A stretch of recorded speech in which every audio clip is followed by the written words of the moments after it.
My name is Katy Valentine. I'm so glad you're here. Welcome to the webinar, 5 Secrets to Authentic and Effective Social Media Planning for Your Church. I'm really excited. You're going to hopefully hear my excitement as we move through this hour. So, okay, hey everyone. If you do have any technical problems as we get started, just click refresh on your browser and that should solve the problem. If not, reach out to the chat box and I will do what I can to help you out. So with that, let's go ahead and get started. Welcome on behalf of DSF Discover and myself. I would love for you to introduce yourself in the chat box. A lot of people have been doing that already. Even if you're watching this on replay, you can go ahead and participate that way. And just first name, where you're from. If you want to tell us why you're here, that would be great. And again, refresh your browser if any problems. And I encourage everyone to give yourself the gift of the hour. You deserve it, and the people that you're called to serve deserve it too. All those people on social media who don't yet know you deserve your attentiveness. So go ahead and turn off your distractions. I gave my dog a little tendon. He's chewing very happily at my feet. Close your browsers. Take a break from email if you possibly can. And I want to be sure to welcome all of you in ecumenical partnerships. We have people from across the Christian spectrum here today. This is so exciting. I myself am Disciples of Christ clergywoman, and disciples love ecumenism. And so welcome, welcome, welcome to everyone. I had a couple of questions. Can any denomination attend? Absolutely. I am so glad that we're all here together. This is what it is about. And thank you for taking the time to be here, for setting apart this space, and for furthering your ministry. Thank you for being in ministry, whether you're lay, whether you're clergy, whether you're on the path to something you don't know exactly what it is. It's just beautiful that you are here. So thank you for your service. And quick introductions. I'm Reverend Dr. Katy Valentine. Please just call me Katy. I'm the director of DSF Discover. If you don't know what DSF stands for, it stands for Disciples Seminary Foundation. I love social media. I'm probably on it a little bit too much, but I'm not only a fan, I'm a user, and I believe that social media can be used for ministry. I have a passion for the church. I can't quite quit the church, which is good for a clergy person, and including through social media. I think social media is a little bit undertapped by many churches simply because of time and knowledge, not because of capability or desire. And so that's what we're here for today. So now that you've seen me, I'm going to turn off my camera so you can see the whole screen. All right, and let's go ahead and get into the content. I'm curious what brings you here today. And I'm wondering if maybe you're someone where you know that social media is important, but it falls to the bottom of your priority list week to week. Maybe you're just here out of genuine curiosity. Could your church be doing it a little better? You're here to get a few tips, and that's great. Maybe you are already on social media with your church and you post week to week, but you don't get a lot of engagement or a lot of traction, and you're curious how you can boost that a little bit. Maybe you're worried about appearing too salesy or too gimmicky, and you feel stuck in your social media planning. And if the word planning scares you, don't worry, we're going to talk about that. And if it's never occurred to you that you can actually plan your social media life for your church, then we're going to talk about that a little bit here today. And maybe you frantically try to find something to post, and then your posts are pretty sporadic or they feel rushed. Again, they just make it to the bottom of the list, and it's, kind of the last thing you want to think about first thing in the morning. Maybe you've unconsciously stay away from a serious engagement with social media because you're worried that you're going to be perceived as one of those Christians. I put those in quotes because those could be like anything that you perceive that you don't want to be. And that could be different for every person or every church. And sometimes that prohibits us from moving forward with our unique message. And maybe you're tired of being the best kept secret in town. If you have said that about your church ever and you're tired of saying that, you never want to say that again because you don't want to be a secret, please type yes into the chat box so that I can see, so that we can all be in solidarity that, through the use of social media, that is one way we're not going to be secrets anymore. We're going to share the amazing community, the amazing love, the amazing everything that our communities have to offer. And one way we can do that in this day and age is through social media. Okay, so I see some yeses coming in. Awesome. Perfect. Thank you, everyone. Okay, I appreciate that. So let's banish that from our vocabulary from now on. We're going to be the most awesome non-secret in town from this point forward. Whatever the reason is that you're here today, you're probably here because you found this training through effective social media that we put out there. A few of you are here by personal invitation because you're on my email list, but most of you are here because you found this through social media, so we know that it can be effective. And quick poll for everyone. Does your church have a professional Facebook page already? I'm going to make this, oh, hold on. You can just type yes or no into the chat box. The actual poll function is not working. Yes, I'm just curious. Do people have a professional Facebook? Does your church have a Facebook professional page? It's say professional, not profession. Okay, so I'm getting lots of yeses, and that's fantastic. So that's a great start. That means you're one step ahead of the curve already, and you can just expand from there. Perfect. And if you don't, for any reason, no worries. It's really easy to set up. And so we want to talk about how to use that page very effectively. So perfect. Thank you, everyone. So today, what we are going to discover is first, why telling your story through social media is crucial for today's world. Number two, the power of connecting deeply with your audience. And P.S., the audience may not be who you think it is.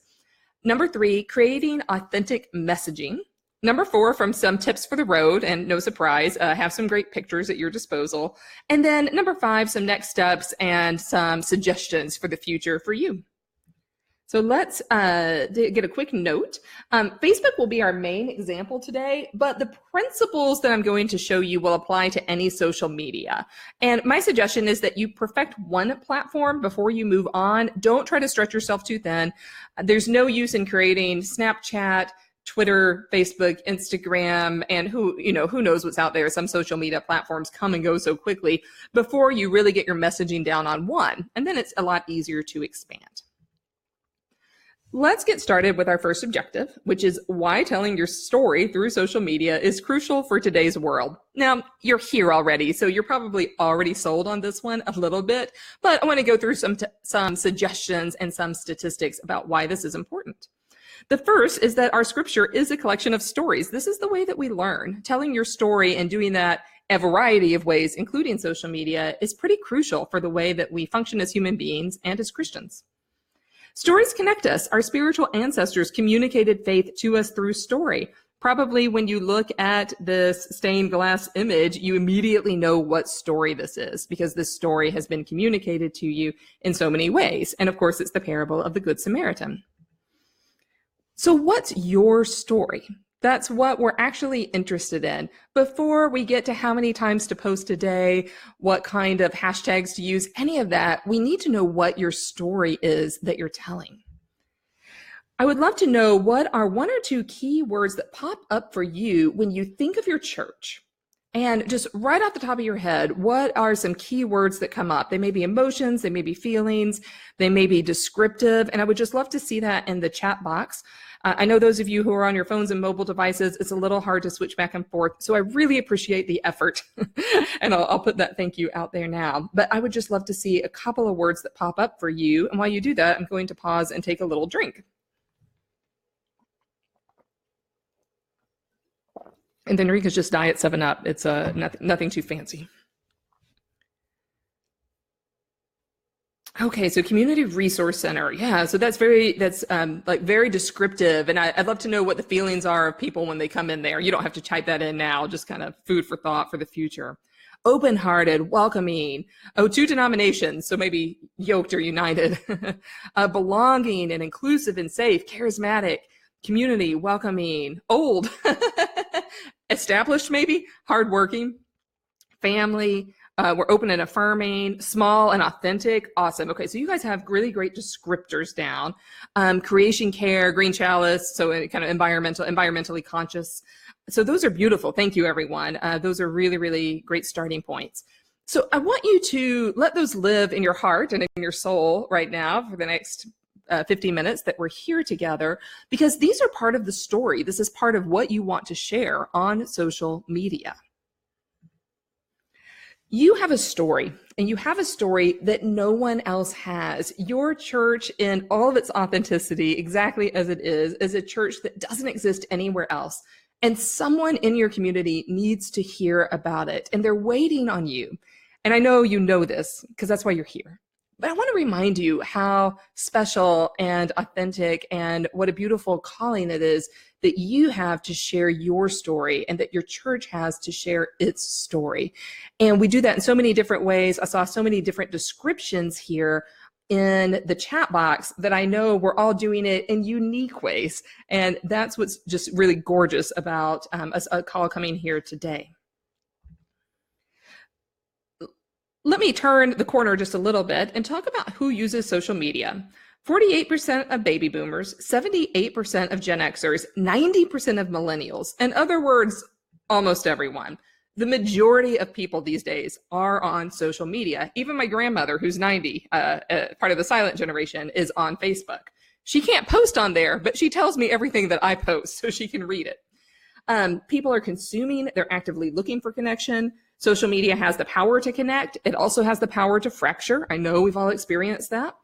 And many of the people who need your church are lonely and they're ready to connect with you if they can find you. So this is one more way that people can find you. When you tell your authentic story, you actually avoid gimmicks and cheap tricks to get people in the door. This is not a webinar about trying to get people in the door. It is a webinar about connection. You are connecting through your own experience as a person, as an individual, and as a church, and as a leader. Let me just give you a quick example. This is not a testimonial that I recorded. It's one that I came up with, but it's an example of what could be done through the power of story. And let me read it out loud for you. Before I got to a wonderful church, I felt like no faith community would ever understand me. I was ashamed because I had been in jail, had not seen my kids for years. But when I arrived on that first Sunday morning, people accepted me and even celebrated me. Now I'm on the road to reconnecting with my family, and I know that I have a church family who loves me no matter what. This testimonial is authentic because it tells a story. It doesn't try to persuade anyone to attend. It doesn't start off with, and you should be here at 11 o'clock, and then you'll see, people kind of turn away from that sometimes. And it connects people in similar life circumstances. It not only connects people in similar life circumstances, it connects people in dissimilar life circumstances too, because they can feel that emotion. They can feel that it's genuine.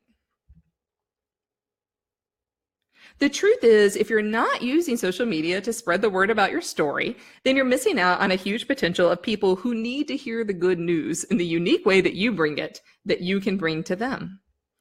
And it's time to turn your story and authentic faith into valuable heart-to-heart connections on social media. Now let's turn to find out how to create posts that are gimmick-free, because I know that can be a big fear for a lot of people. They're worried that they're going to appear too salesy or too evangelistic, if that word is scary for you, in their social media. So we want to learn how to do that in a genuine and authentic way. So let's look at the power of connecting deeply with your audience. Deep connection happens, of course, through authenticity. And a quick question to type into the chat box: who is the audience for your social media post currently at your church? If you were going to describe the audience in just a word or two, who would that be? And while you're typing that in, I'm going to pause for a little bit more of my Diet 7-Up.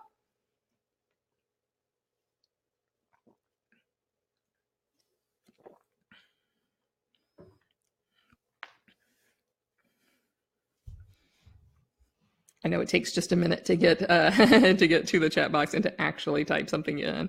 Okay, so your current congregation, us. Yeah, so I think that's very common.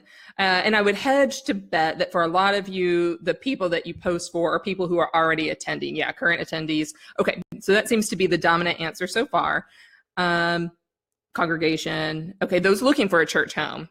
Yeah, and some of you may be both. You may be like, well, some posts are for this, some posts are for that. And community members as well, church community. Okay, thank you everyone, perfect community. And I'll be looking at more as they come into, for your Facebook friends, that works too. Okay, and so yeah, Laura said she would like to attract younger generations. Okay, so we're gonna talk about how to do that in a way that does feel authentic. And you're gonna see a tried and true way to start connecting with those generations. So from this point forward, I want you to have a new Facebook audience. If you don't already have this as your Facebook audience for your Facebook professional page for your church, then I want you to highly consider it from this moment onward. And that is people who haven't visited you, not your members. From this point forward, you're not going to post for your members. So if that's a dagger in your heart, just go ahead and take a moment of painfulness. I'm going to explain why, I promise, in just a minute. But I want you to start to consider the idea that posting for your members is actually not that necessary. You can still post things that they need to know, but you're going to do it in a way that makes sense for someone who has never, ever visited you before. I'm going to explain how to do that, and it is possible. And in doing so, you're actually nurturing both groups, which is vital. I don't want you to ignore your current congregation members, of course, but we do want to post things in such a way that makes you very relevant for people that have never been there. So think about it. The people who are already members, who already attend, are already invested. They're already being nurtured in community. And they're going to like the new messaging that we're going to start to cultivate and going to start to describe in just a moment. So who is this visitor that you write to? You know, visitors come in all shapes and sizes. There's tons of possibilities, but we are going to narrow that down. And this is going to look different for each one of you.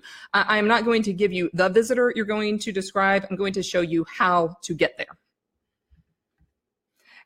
You are going to do this by creating an avatar. What is an avatar? This is not the movie about the blue aliens, although good movie, but that's not what this is.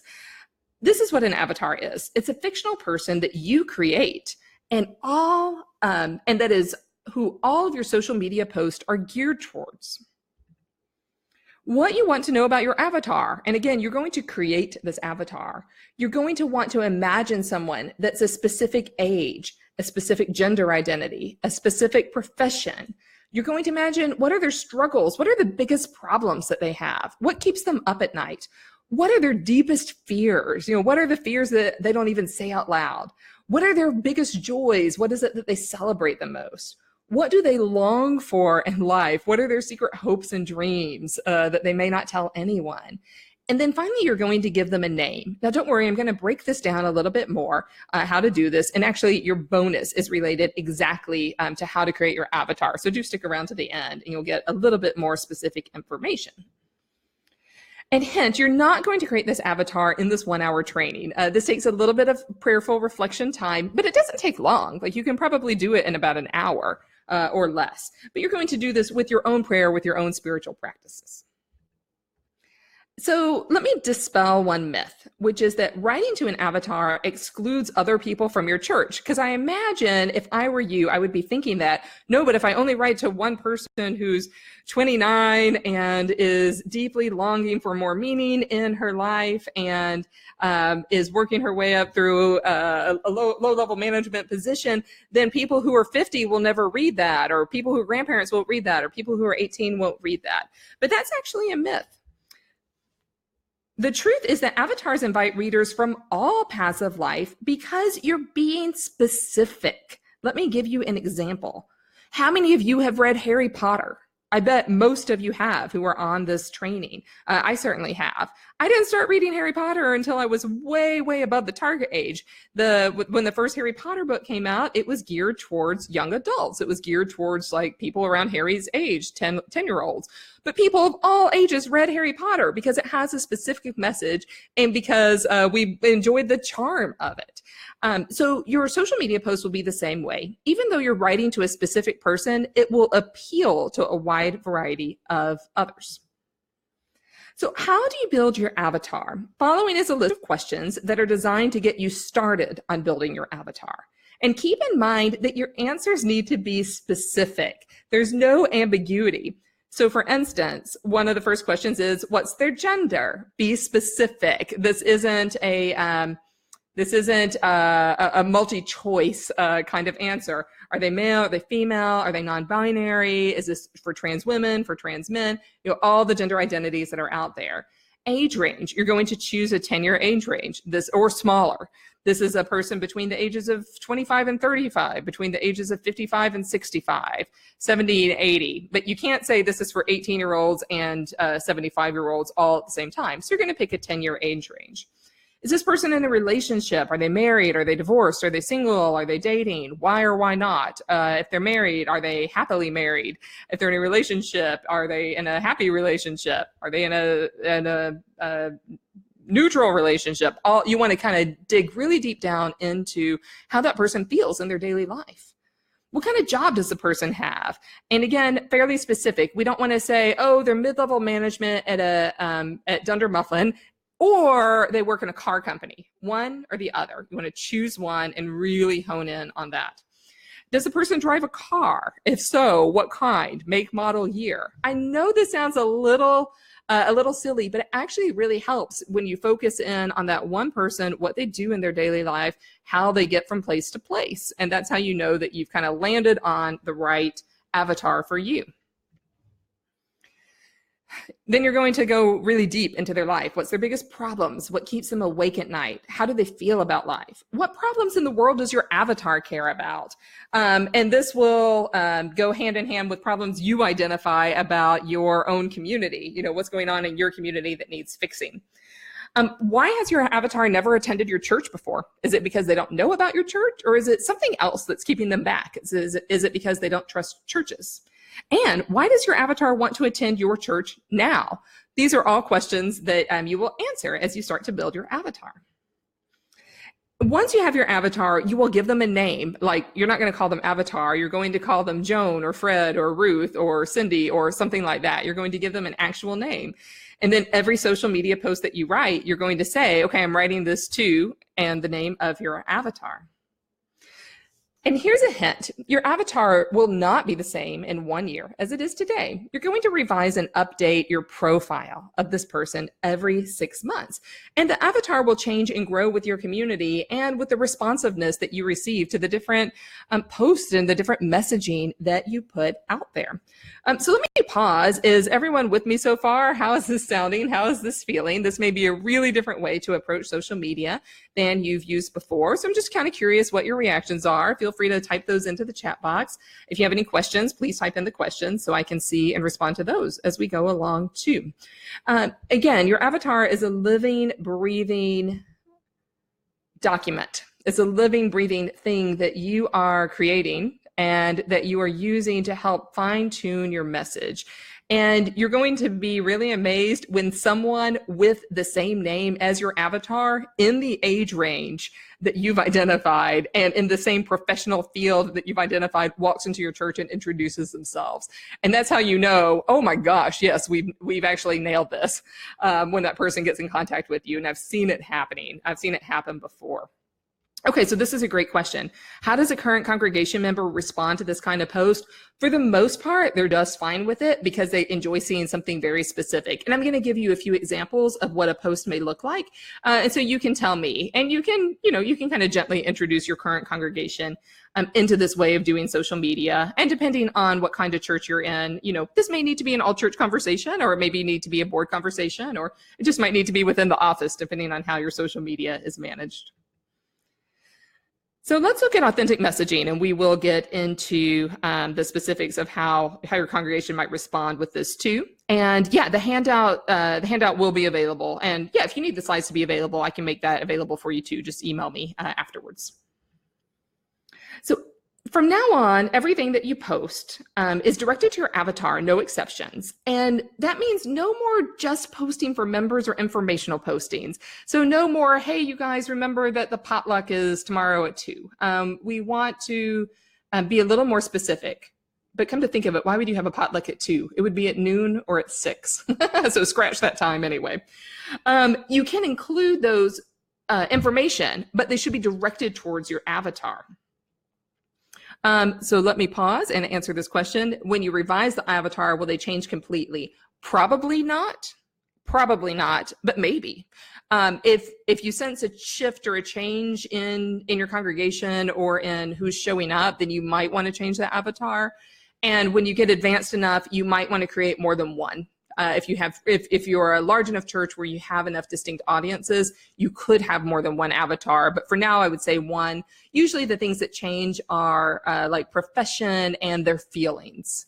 Maybe their age range will go up or down just a little bit. So it probably won't be a 180 when you tweak your avatar. Good question. So when you have postings, you do want to communicate your values and your authentic message. You don't want to create messages just to get people in the door. People are really smart. They will sense that you are doing that from a mile away, and they will run far, far away, especially the millennial generation. If you're a millennial and you think I'm right on this, please holler, say yes. But really people from all generations will be able to sense that. Instead, let people draw their own conclusions from your authentic story. So remember the testimonial that I referred to earlier. Before I got to Wonderful Church, I felt like no faith community would ever understand me. I was ashamed. I'd been in jail. I hadn't seen my kids. That's an authentic story. And let me back up. That's an authentic story. And when someone reads that story doesn't say, and you should come to church at 11, because that feels a little bait and switchy for a lot of people that don't attend church regularly. But if they just read this, they're like, oh my gosh, what kind of community is this where this person could come and they could experience this? Well, that's really neat. And that's really the seed that you want planted. Again, if it is authentic and it resonates with your community, you never want to bait and switch people. So a storytelling post like the one above with the testimonial automatically connects your avatar through shared emotional experiences. They can draw their own conclusions from there. And you're going to want to address the problems that your avatar has that we talked about earlier when you create your avatars. And this feels kind of mean for a lot of church people. A lot of church people are like, why would I get into someone's deep problems? That doesn't feel very good. And this is a tough one. But when you address the problems that your avatar is having, that's how they know you understand them. That's how they know that you get them. If you're all people of faith who are in here and you've had problems in life, you've had deep problems and had deep experiences. And when people can connect to you through those and see how you have gotten through them with the assistance of your faith, through your faith, they will be more connected to you. Now, your degree of vulnerability is up to you, of course, but you see that you really want to do posts about people's problems so that they can see maybe being in a church community would be helpful with their problems and their life journey. And remember your story. Telling your story will connect to the problems that your avatar is facing. So simply telling the story of your church, having congregation members tell their story. You don't want to ever tell anyone's story for them. That will feel violating. But if someone is telling their own story, that will help the people who are reading it for the first time really authentically connect to you. So your story plus a problem equals an effective social media post versus telling people how great your church is. Because if you're telling them how great your church is, you're actually telling them how to think and how to feel and how to believe. And generally, people will shy away from that. That kind of becomes white noise to them. But really connecting deep down to what's going on in their souls does create a very effective social media post. So let me just give you an example. Here's a generic post. Join us at 11 a.m. For worship with Reverend Jane Doe, preaching, coffee fellowship after. Well, let's talk about the good things about this post. A, it's a post. A lot of churches don't get that far. So let's congratulate yourselves for having any kind of post. It has a definite time. It's amazing how many church websites don't have the time of worship easily available. And it's friendly and it has an invitational feel. Like come to coffee hour. Yeah, we're going to have good coffee. But how could this be improved? Well, there's no definite audience in mind. Is it for members? Is it for newcomers? It's non-specific in its message. And if someone wanted to be there at 11, they would be already. They already know how to find that information. So in short, there's no avatar with this particular message. So let me give you an example of one that has an avatar in mind. This post needs a little more heart connection. So the avatar I have in mind is a woman named Ruth in her mid-30s, no kids. Her problems are she's feeling the loneliness of being in her mid-30s, nowhere near college anymore. Life is losing its meaning making. She's worried about forming lasting connections. I wasn't really thinking romantically. I was thinking more in terms of friends and community. And she's tempted towards self-medication. Maybe hasn't gone all the way there yet, but she's been kind of tempted that way. She can see why people might self-medicate. So let's transform that post. Ever had that feeling of profound loneliness? We've been there. When Reverend Jane was just starting out in, whatever city, she was incredibly lonely and doubting whether or not God cared about her. She turned to some addictive habits to help cope. Hence, even people of deep faith experience loneliness, just like the Apostle Paul. But the story does have a happy ending, and she'll be sharing that this Sunday. Join us at 11 a.m., Loneliness and Community, with Fair Trade Coffee Hour to connect to each other after the service. So this has the heart-to-heart connection, and I envision that Ruth would read through this and begin to feel the spark towards the connection she has with you as the creator of the post, or whomever is the creator of this post. And it still has all the information. 11 o'clock, coffee hour after. I threw in the fair trade so that people for whom that's really important would know that. So the question about, will your current congregation be okay with this? You tell me. I mean, this is going to depend on your avatar. You're not going to write it exactly like this. This is just a very specific example. Would your congregation members be okay with this? My experience is that congregation members often experience this and they don't tell anyone about it because they think church should be a place where they need to be happy. And not everyone feels like that, of course, but sometimes people in deep pain hide their pain in front of their church members. So my experience is that this also gives church members an opportunity to say, hey, you know what, that kind of sounds like me or could have been me at one point in time, and helps them connect with new people as well. And remember, everything you post needs to be directed to your avatar. Just no exceptions to this. Even announcing your service times is an opportunity to connect to your avatar. And it doesn't take a whole lot more work once you have that avatar profile. So number 4, let me give you a few tips for the road. And hint, yeah, you do need some good pictures for this. So after you build your avatar and start thinking about your messaging, then it's time to build a social media campaign. And your first one. And this is the part where you get to showcase your authenticity. Again, I don't want you to claim to be someone that you're not and make all sorts of promises that your church can't keep. You're telling your story, and you know your story. Your congregation members are telling their story. And you always want to be honest and communicate transparency. And again, if you don't, it won't be effective. People will smell that a mile away. For instance, don't promise a praise band if you use an organ. Do communicate your ideals and your values. Don't show a church of 1,000 if you have 100. And do show who your church is and who you want to be. You can have that little growing edge always there in your social media posts, but be transparent about that. So the first thing you want to do is create a Facebook professional page. You've all done this. I'm not going to spend a lot of time on it. If you haven't created a Facebook professional page for your church, that is step 1. Make sure it's accurate, that it's up to date. And personal pages. Church members can also, if they choose, share posts from their church from the church professional page to their personal accounts. If you have people who are social media happy and savvy, you can even ask them, hey, would you mind getting on once or twice a week and sharing some of these posts? When they do that, ask them if they will write a personal message that is much more effective than simply hitting the share button where you don't actually see the messaging. So they'll actually create their own messaging in their own words, which is exactly what we want them to do. And then you'll create your own campaign. You'll write your engaging post. You're going to write with your avatar and only your avatar in mind. You're going to aim for a post a day, but I'm going to give you a caveat for that in just a moment. This is a great place to start. The nice thing about doing it this way is you can write all your posts for the week at one time. You can do it in like 30 minutes once you get pretty quick with it, and pre-schedule them. So this eliminates the need for anyone to think on Saturday night, oh, we really should post something about tomorrow morning. And you've already done that, and your messages all have some consistency because you're planning them all at once. If you've never done this, I'm here to tell you it is a lifesaver. It is so beautiful. You do this on one day a week. You don't even have to think about it for the rest of the week. And then you just get to enjoy the interactions that people are having. And you can experiment with the best times of day to post. Consistency, though, is more important than frequency. I would much rather you have a great post once a week than an ineffective post every day.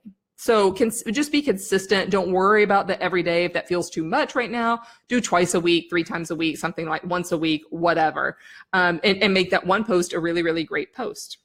And here's another helpful hint. I didn't make a slide for this, but I'll just share it with you. Once you are growing your audience, you can repost your pictures. You can repost the same post quite a lot. Because with Facebook algorithms, not everyone is going to see it the first time anyway. So don't be afraid of reposting.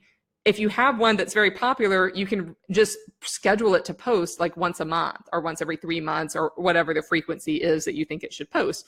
And that's really, really effective. And if you have a great authenticating message, go ahead and schedule that. Excuse me. And remember, every single post should be directed to your avatar, every single one. What should you post? You can post all the same things that you're posting now. Events, inspiring posts, funny memes, worship invitations, social justice concerns, but you're posting them to your avatar, just like the example I showed you about Sunday morning worship. You are tweaking your message so that it helps fit your avatar. Let me tell you another reason why this is really helpful. When I was the associate minister at a disciples church, we started doing this. This is part of where I learned this on the fly and have continued my learning since then. But when we started doing this, it actually made us evaluate our messaging on all levels. Is our messaging consistent? Are we sharing our core values, or are we kind of grasping at them? Are they direct? This actually really helps you with your messaging across the board, not only on social media. So that's another reason why it's pretty valuable. And a quick note for advanced users, let me talk about hashtags. I'm curious how many of you might use hashtags. So yeah, if you do, type into the chat box. If you don't, and this is a brand new word and you have no idea how it works, don't worry about it. This is a little more advanced user facility. But a hashtag is when you use this little pound sign. And people use hashtags to do searches for things that interest them. And so they're incredibly important for bringing people to your site once you get some consistency with your postings and with your message. Yeah, so I see some yeses and some sums. This is definitely like after you create your campaign, you think, do I have time to look up hashtags? If you do, look them up. If you don't worry. But one thing you want to do is develop a unique hashtag for your church or for your organization. And your church needs one hashtag that is used every time you make a social media post. So all the posts you saw for this training had hashtag DSF, hashtag DSF Discover. And then, if you all in the future want to see what DSF Discover is doing, you can type in that hashtag and see all of the posts that we've had about upcoming events. So for instance, if your church is First Christian Church of Dream City, your hashtag could be hashtag FCC Dream, hashtag FCC Dream City, or FCC DC, whatever. And you want to get in the habit of using that, make it memorable, make it easy for people. I've made the error before of making hashtags, 30 characters long, and then no one wants to type those in. So make it short, sweet, and identifiable. Your hashtag will then spread, and when other people start to know you, they'll start to use the hashtag, or your members will too. And it's free publicity. I mean, it's free. The great thing about social media that is, unless you're getting really complicated with ads, this is all free, about the amazing community, who you are, and about the good news that you have to share. And your city hashtag. You need to find out what the hashtag is of your city or neighborhood or community and use it every single time. The reason you want to do, let me go back one. The reason you want to do this is because some people, when they're, for instance, visiting your city or looking for events, will type in this hashtag to see what's coming up. And if you have a post that says your event tomorrow, they'll see that. And again, this is preparing for a marathon, not a sprint. And when you're preparing for the marathon, you can be planting your good, authentic messaging out there for a couple of months. And then someone will walk in and say, I've been reading your Facebook post for a couple of months, and that led me to your website. And then, people will start to check in on you, and you won't even know it. And so that's why it's important to start to develop this now. And then you want to eventually develop hashtags for each post. For instance, if your post is about a social justice topic, research that topic and use the relevant hashtags. We have a great training coming up here at DSF Discover in about a week on reducing intimate partner and domestic violence. And so I looked up some hashtags that are commonly used for awareness around that topic, and I use them in all of those posts. So what hashtags to use? You want to aim for like 5 to 10 per post and find out the relevant hashtags. And you want to do that first by searching Facebook and hashtag, and then type in what you think it may be and see what comes up. And then you can go to this website, all-hashtag.com, and it's pretty helpful. It's not perfect, but it's pretty helpful just to give you an idea of what people are trending out there. A hint, I would save all of these in an Excel file, one column for each topic that you post about with all the relevant hashtags underneath them, and then you can just copy and paste them into your post. Pictures will also connect to your avatar, and you want to choose pictures that will connect. people will see the pictures before they see the words, and your picture just does not need to have words on it. You see here this picture of the woman on, with the beautiful pose. There's no words on the picture. They're not actually necessary. So you really want to make the picture count. All your pictures should be legal. They should all be legal. Please don't download a bunch of stuff from Google and use it without checking out the copyright. You can use pictures of your community, but use good pictures of your community. Don't use a picture that has fuzzy faces or it has 20 people in it. They're not distinct and no one knows what they're doing. Instead, you want the one really great picture, and make sure it's okay with the person in your congregation before you post it, especially if they're under the age of 18. You need to have permission before you do that. But usually you can just have a blanket, ask your congregation, is this all okay if we use your pictures on social media? Most people will say yes. But if you do have people in sensitive positions, like in your city or in government, they may say no. And legal copyrighted pictures when desired, like this one that I just showed you. This is legal, and it's copyrighted for common creative use, so I can use it. And I'm going to give you the best present ever, and that is where to find some pictures. Pixabay and Pexels. And most of the pictures I have in this training came from one of these two sites, from Pixabay or Pexels. So if you want to do a little screenshot of this, you might want to go ahead and do that, and you can start exploring that immediately. All the pictures from their site you can use freely. You don't have to attribute the photographer. It's nice if you do, but you don't have to. And do be aware that a lot of people are using these sites. And so some pictures are overused. It's worthwhile to hunt and peck just a little bit. But again, once you download the pictures, then you have them for forever, save them in a file. You can pull them up at any time. And let's talk about next steps. Now you're ready. You understand the importance of social media and connecting the good news with your community. Your first step, you're going to brainstorm your story. And you started that already with writing down those keywords, both as an individual, you yourself as an individual, and as a community. And I encourage you to somehow capture those, write them down, or for advanced users, you might want to record a few testimonials from your members. People are not naturally inclined to say yes to being recorded, but some people will. And if you can capture that and have their permission to use it, it can be very, very powerful. And that's, after all, how we connect. We connect through our personal stories. That's what we do as human beings. And then your second step will be to create your avatar. And I will have a worksheet for you on how to do that. Your third step will be to create 1 week of social media posts all at once with dynamic messaging and pictures. When you do it all at once, it's pretty cool because it gives you some insight into what are we doing. It makes you look at your calendar. It makes you think, are we doing the same thing over and over? I mean, it's very illuminating for the life of a church actually to do this. So I highly encourage it. I always learn something whenever I do this. And they can be about events. They can be about the sermon coming up. They can be about your potluck, about your youth group, but they're all directed towards your avatar. And then your fourth step is you want to start to measure your post. What gets likes and clicks and shares? Are people writing into you? People will write into you on the inbox that's part of your Facebook professional page. Make sure someone is monitoring that every few days. Are they commenting on your post? And let me give you a hint. Your first week, they probably won't. Your second week, maybe a few. But 3 or 4 months down the road, people will be liking and clicking and commenting and writing into you. Maybe not a firestorm, but you're going to have that consistent messaging that lets them know who you are and that you're the real deal. And I know you're all here because you are the real deal, and that you're not a bait and switch kind of congregation. And then your fifth step will be to develop your hashtags and add them to each post. Now you can do the ones for your church and your city right away. Those don't take any time at all. Go ahead and develop those. But then once you get comfortable with the posting process, you can start to research hashtags.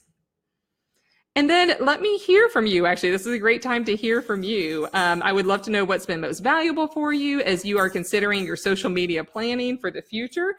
What's standing out for you? What is maybe a little scary? What feels a little hopeful? What feels resonant with your own experience and where you want to go for the future? And so as you're typing that in, I know I just asked you to type in a book on a little bitty screen. But yeah, just 1 or 2 words. I would love to hear what is most resonant for you now. And then for those of you who do want ongoing mentoring about this, I am going to share an opportunity coming up with you in just a moment. But before I do that, I'm going to wait for some of the messages to come in from you about, yeah, what does feel valuable, what feels challenging, what feels doable. You know, were there any aha moments that you had as we were going through the material here today?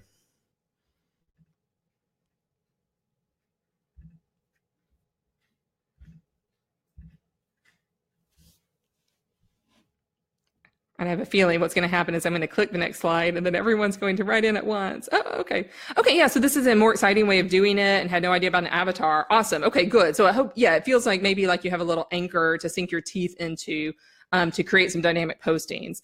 And authentic storytelling, it is rarely seen from churches. I agree. But I do think it's the way to do it. Okay, so creating the avatar seems challenging. It's probably slow the first time, and after that, it gets a lot easier.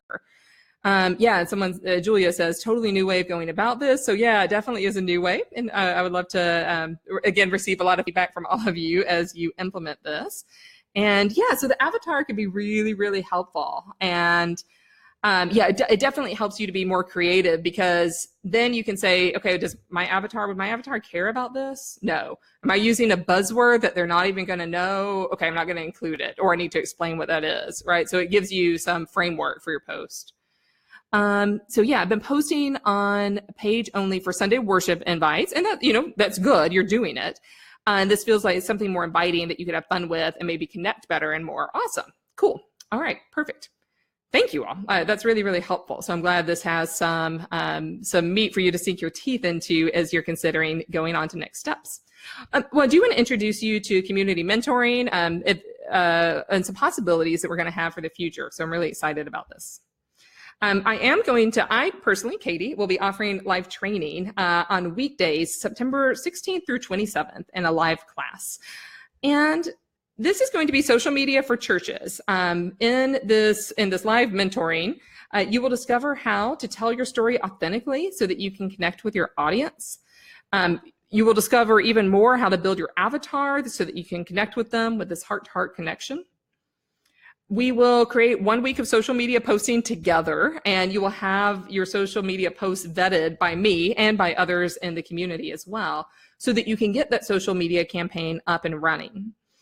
And you'll discover a few advanced methods for posting so that you can automate your post and really, really free up your time. So for instance, if you're on Instagram as well as a Facebook professional page, there are a couple of services that are free that you can use so it automatically posts to both. Because posting to Instagram, if you've never done it, is kind of a pain. You have to do it from a phone, and I find that much more difficult than doing it from a computer, although I might be in the minority there as well. And then we'll test out a few methods for telling your story to see what resonates with you. You know, if telling your story it feels inauthentic to you, that's going to be communicated. So we'll practice that and how to do that in both video and typing, so that you can be the most effective instrument of being the gospel today, which God has called us all to be. And even if, as I say that, I kind of get emotional about it. I should probably have a video of me doing that for a social media post. What you will receive with this 2-week course is 8 hours of contact with me plus email support.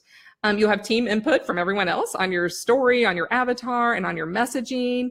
And we will review your 1-week campaign together and talk about advanced social media planning. We'll vet some hashtags for you and talk about using a social media planner. And I'll also have some pre-prepared videos that you can watch in addition to the live time. So Laura, the dates are September 16th through 27th, but weekdays only, like probably the Monday through the Thursday. And the time we're going to select together once people have signed up for it. And I might even have 2 times a day to accommodate like the pastor crowd or the retired crowd who has time during the day, and then the evening crowd as well. So we'll make it work for everyone.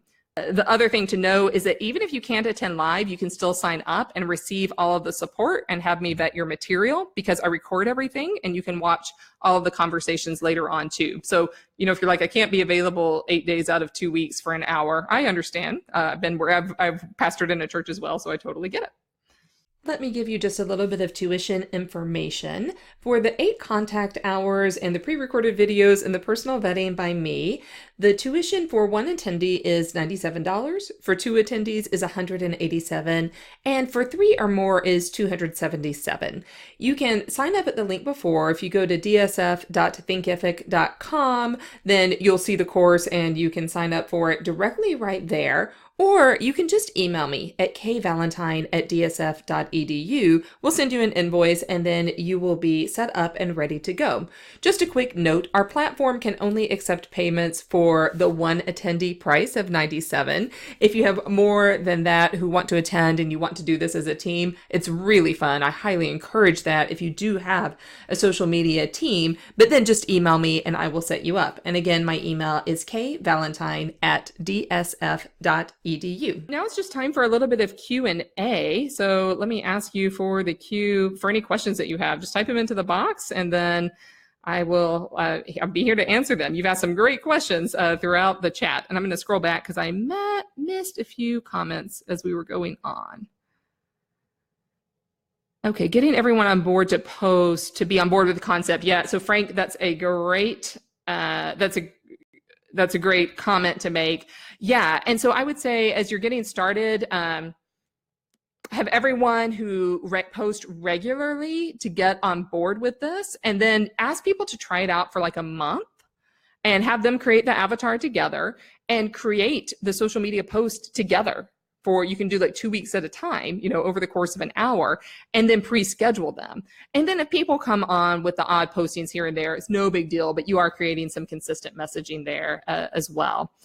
And okay, so yeah, I see from Mary Jane, 5 of us from 20 to 56 years old, helping us begin the conversation. Awesome. I love it that you have that age range. And okay, hey, younger folks, yay, great. Good. I'm glad that this is resonating. And okay, if there's other questions, this is a great time to post them. And here's all of my information and the website of DSF Discover. We have tons of other trainings we have free trainings that are available now. We have other trainings coming up, so you'll receive information about that as well. You've all been a really, really nice group. I've really enjoyed seeing about your churches and seeing what's going on in Christian churches all around the country. This has really been fun. I think we're all in the US, but if we are worldwide, then that is fun too. All right, I'm not seeing any